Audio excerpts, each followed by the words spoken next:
Hi folks, Janet here from parentsnevergiveup.com.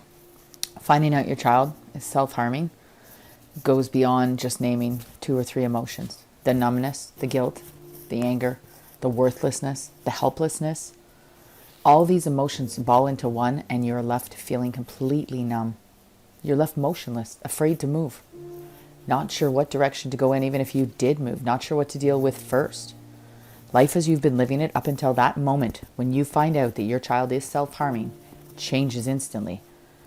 You beat yourself up for not seeing it sooner, for not seeing the signs. You shut down out of fear. You don't talk about it. You don't tell anyone. There's shame that goes with this. The guilt. The lack of even just being able to process it while you go through your day-to-day. The hopelessness. The actual physical pain it takes to watch a child in pain harm themselves and find that solution leaves you motionless on a good day. You push yourself so deep into a hole of darkness, of just shutting everything down, that the shame just piles on top of you in that hole and it becomes very dark. You feel isolated. You feel alone. You're almost living 2 different lives. And a lot of that has to do with the shame. You had a child. You wanted to do everything you could for that child. And you've done everything up until now, the best you could do. Everything for that child. And here they sit, choosing to harm themselves because something inside of them hurts. And as a parent, not being able to fix that is pure hopelessness and helplessness. I've spent 4 years at the bottom of that hole. My journey started 7 years ago when my daughter started self-harming. Well, actually, I'll be correct. When I found out my daughter started self-harming 7 years ago now. Up until 3 years ago, I didn't think I'd be able to see the light again. I didn't think I'd ever get out of that hole of shame. And I even talked about it. I was dealing with it as best I could. I was reaching out for support. I was looking for support as a parent. I was busy running around, taking her to appointment after appointment. We were in emergency rooms, group homes, court. We were dealing with workers from every different department you can imagine, everything. I wanted to make sure my daughter wasn't going to hurt anymore. And 3 years ago, I figured out there was nothing I could do to stop her from hurting if I couldn't stop my own hurting. And that's when it changed. That's when I realized, as they do the demonstrations on those airplanes every time, I realized I had to put my own oxygen mask on first. Without my oxygen mask on, I was of no use to anyone. Any of my children. I had 3 children. It was my oldest that was self-harming. And I wasn't going to be able to help any of them from in that hole, in the darkness. You know, I'll even admit I was feeling sorry for myself at times. And if I wasn't feeling sorry for myself, it's raging with anger. Those were tough times. And I chose to stay there for 4 years before I pulled down that oxygen mask and I put it on myself.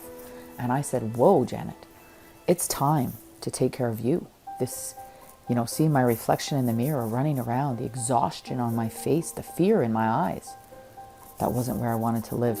I'd been through a lot, not just with my daughter, but in my own life. And I knew there was something inside me that could do better than this, that could help other parents out there. And in those 3 years that it's taken me to climb out and create this 6-step program for you and other parents to partake in, with my support by your side as you're dealing with your child self-harming, it wasn't easy. There was a lot of tough questions I had to ask, but it is possible. And that's why I'm here, to share with you that it is possible for you to take the steps necessary to get out of that hole and reconnect with yourself and your child, to become that role model that you had every intention of being the day that child came into your life. And it's possible, and you're going to do it, but you don't have to do it alone. That's the disbelief, that's the fear, that's our egos talking. Trying to do it alone, fix everything, gotta fix it, competition, we gotta, this can't be happening, no one can find out. Unfortunately, once you do start talking about it, you will find out there's a lot more people out there dealing with this. So right now, I'd like to take a moment, just set up a short video here to share with you. And it's a video I made with my daughter now, just this last few months, about us talking about her self-harming and the emotions she was dealing with.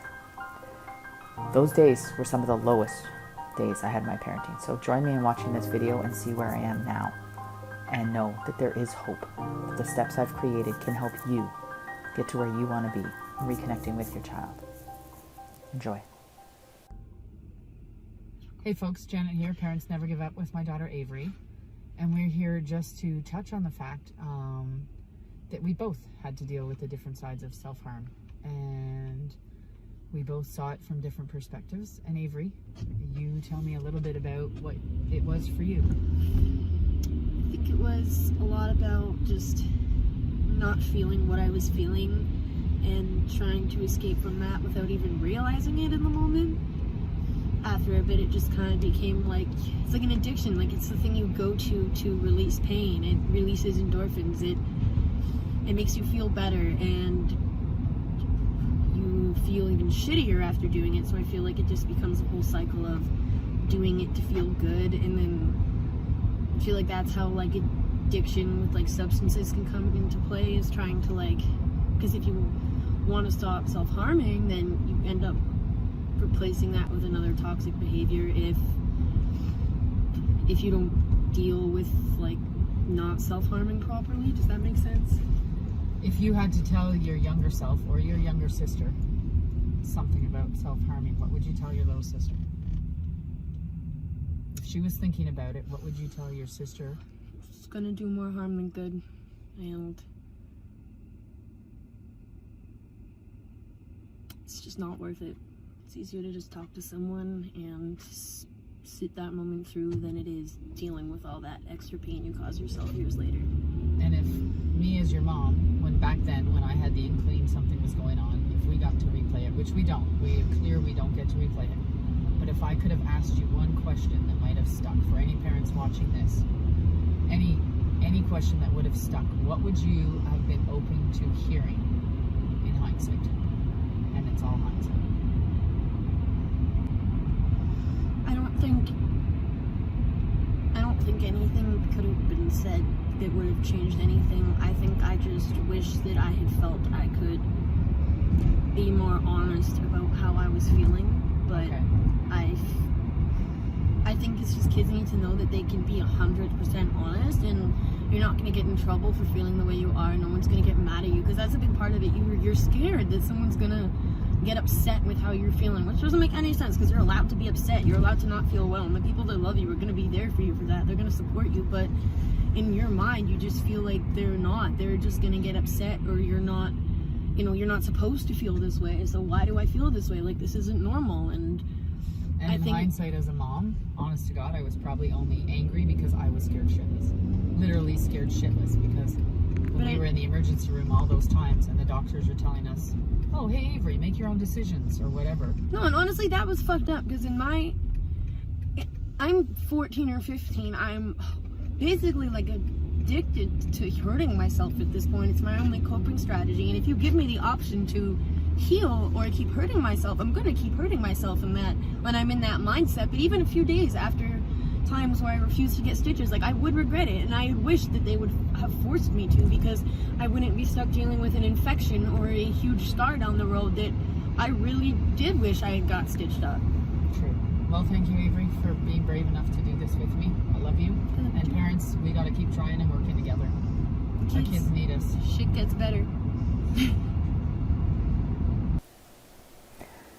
Beyond the valuable information that my daughter and I shared in this video, and I hope you did find even one little nugget you can take home with you today, in reconnecting and rebuilding a loving relationship with my daughter, and in building the role modeling that I have with my other two children, I've created this mission of Parents Never Give Up. I've created this mission to make sure that every parent understand they have the support and the skills within them to do whatever it takes to get through this and become that role model for your child, and what is possible, what this life is worth living.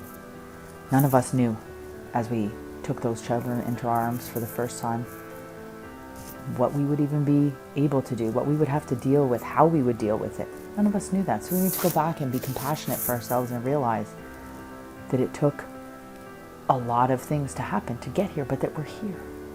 That if your child's self-harming and you found out, that's the first clue. Because if they've been doing it for a little while and you've only just found out, there's no purpose in beating yourself up. there's purpose in dealing with it in the pain that is causing them to do that. And in dealing with yourself and being healthy enough to deal with that in the present. So I invite you right now to reach out and join me and other parents in taking the first steps in reconnecting with their children and in following the 6 steps I've created in supporting ourselves, taking care of ourselves and our children. So take a moment, complete the form on the next page for me, please, and for yourself mostly. And this form allows me to see where you're at, how I can serve you best, invites you to have a complimentary 15-minute call with me, where we'll connect, talk about what you're dealing with, and I think you will be amazed at finding out when you actually say it out loud, it becomes manageable. So I thank you for taking the time to watch this and for joining me and for reaching out and seeking help. You have courage inside you. Tap into that. That courage is the first step in getting out of the hole that you're sitting in right now, feeling alone, feeling unsure, feeling worthless and helpless, feeling numb. But take that first step because courage can take you far and you deserve it. Janet, parents never give up. Thank you.